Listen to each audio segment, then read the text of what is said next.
Hi there, my name is Nick Dutch, and today what we're going to do is an experiment that is performed frequently by people who are a member of the skeptical school of thought, the free thinkers, and occasionally those who are trying to debunk certain theological claims. We're going to reproduce the experiment, or one which is very similar to it, and then we're going to try and analyze the hypotheses or postulates which have actually gone into the experiment in the first place, to try and come closer to the truth. Okay?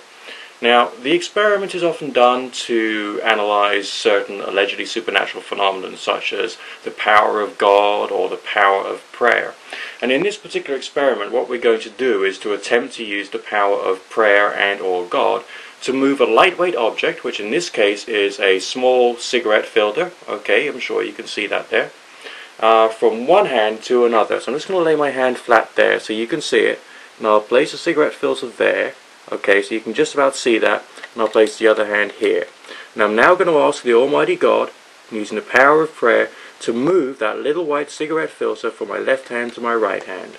Oh dear Lord, I pray that you will show us your power and show us your presence here, and do something miraculous so that we all know that you exist, and move that cigarette filter from my left hand to my right hand. Come on, dear Lord, I'm still waiting. Please move it. Simon says, move the cigarette filter from my left hand to my right hand. Nope. Oh, bugger. Alright, so precisely what have we actually done there? Have we actually done an experiment into the existence of God? Have we done an experiment into the phenomenon of prayer? Have we successfully disproven the existence of God, or disproven the power of prayer? Well, let's think about this, okay? Because an experiment is often done to investigate a hypothesis or a postulate. A hypothesis is created, okay? And the experiment is done to see whether that particular hypothesis or a statement that some things might possibly be true are in fact more likely to be true. Do remember, science is about investigating nature, not to say what is true and what is not true, but to try and create models of the world which help us to understand, okay? So in this particular experiment, what I've done is I've come out with a hypothesis, namely, number one, that there is a certain force in the universe, or forces in the universe, which operate in a certain particular way, and as a result of that, have sufficient power to be able to move a lightweight object from my left hand to my right hand. Now, the final result that we were hoping for, if the hypothesis or the postulate was correct, did not actually materialize. The little lightweight cigarette filter did not hop magically, so to speak, from one hand to the other hand. So basically, what precisely has gone on there? Scientific experiments are there as opportunities to learn, and that particular experiment seems to have demonstrated a few things. Number one, that a certain action to try and get a certain result in a particular way under certain circumstances does not bring about that particular result. Now, what we could have done is to misunderstand the nature of the forces that we're talking about. For instance, trying to heat up some bath water through throwing a kettle, which is still plugged into the mains, into a bathtub, and unfortunately maybe dying as a result. Little things like that can be opportunities for learning and growth, to suggest that you don't throw a kettle which is plugged into the mains into a bathtub in order to warm the water up a little, okay? So with this particular experiment with the small lightweight cigarette filter, what we've demonstrated is that this force or forces do not seem to have the effect of moving this one particular object from place number one to place number two because I asked for it. Alright? Now, does that mean to say that the force in question does not exist? No. It is not proof of the existence or non-existence of that one particular force. What it demonstrates is that particular force, whatever it is, does not necessarily operate in a certain way. Now, we could have misunderstood the original writings about this particular natural force. Maybe those original writings, because of the time that they were written, or the biases and prejudices of the authors, were in fact slight misrepresentations of what this force was and how it could operate. So essentially what we're doing is we're actually basing our experiments on what could be a faulty premise. Not necessarily that the force does or does not exist, but that our understanding of the force which we have asked to move the small lightweight object does not necessarily work in accordance with the apparent rules of the universe that we are actually giving it. So we've got to apply our reasoning here. So from that experiment, we cannot say that God does not exist. We also cannot say that the power of prayer does not exist. Also, we've got to think about what these particular forces do actually act upon. We've obviously found out that they don't act upon some physical objects in a certain way.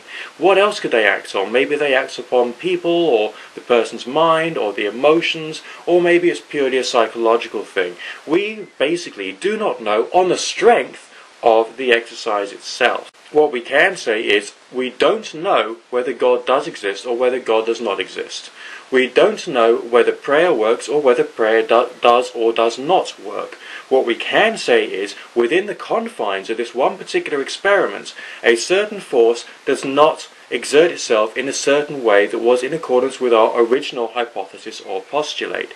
Now, this experiment, and indeed experiments like it, are often reproduced by people who regard themselves as free thinkers and regard themselves as being skeptical. Firstly, as proof that God does or does not exist, or indeed that prayer does or does not work. And I've already demonstrated that that is stupid in the extreme. Okay? Also, these people tend to reproduce this experiment in order to demonstrate the quality of their reasoning. And I've also demonstrated that it is incredibly irrational and illogical to try and draw conclusions about the hypothesis on the basis of and on the strength of this one particular experiment. Now, let's say hypothetically that a real scientist was to do this one particular experiment or one like it. A real scientist. Not just me, of course. But that one particular scientist was not to go into any real depth about the analysis he would then be able to apply to the hypothesis or postulate. What quality of a scientist would he be? I would argue an incredibly bad one, who has demonstrated a lack of the application of the scientific method in a particular experiment.